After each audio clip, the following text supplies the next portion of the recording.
അപ്പോൾ ചങ്ങായിമാരെ നമ്മൾ പോകേണ്ടത് കടലുണ്ടി റെയിൽവേ സ്റ്റേഷനോട് ചാരിയിട്ട് തന്നെ ഒരു റോഡുണ്ട്, നമ്മുടെ ഐസ്ലാൻഡ് ടൂറിസം എന്ന് പറഞ്ഞിട്ടുള്ള ഒരു സ്ഥലത്തേക്ക് കടലുണ്ടി. അപ്പോൾ നമ്മൾ അങ്ങോട്ട് പോകും. അവിടെ നമ്മുടെ മാംഗ്ലൂർ റെട്രിക്റ്റ് എന്ന് പറഞ്ഞിട്ടുള്ള ചെറിയൊരു റിസോർട്ടുണ്ട്.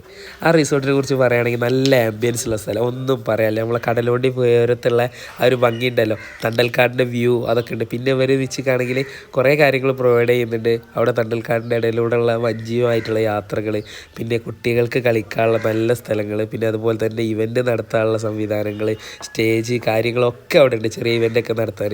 അപ്പോൾ എന്തായാലും നിങ്ങളെല്ലാവരും വരണം, എക്സ്പ്ലോർ ചെയ്യണം. ഫിഷിങ്ങിന് പറ്റിയ സ്ഥലമാണ്. അതുപോലെ തന്നെ നല്ല ഫുഡും കാര്യങ്ങളൊക്കെ അവിടെ പ്രൊവൈഡ് ചെയ്യുന്നുണ്ട്. എന്തായാലും നമ്മളിതിൻ്റെ ഫുൾ ഡീറ്റെയിൽസ് നമ്മളെ യൂട്യൂബ് ചാനലിൽ ഫുൾ വീഡിയോ വരുന്നുണ്ട്. എല്ലാവരും അത് പോയി കാണുക, എന്നിട്ട് മനസ്സിലാക്കുക. പ്രോഗ്രാം നടത്താൻ പറ്റിയ അടിപൊളി സ്ഥലമാണ്, ഒരു രക്ഷയില്ല. ഞങ്ങളവിടെ പോയി, ഒന്നും പറയാനില്ല, അതിമനോഹരമായിട്ടുള്ള സ്ഥലം. എന്താണെന്ന് വെച്ചാൽ ഈ വ്യൂ ആണ് ഏറ്റവും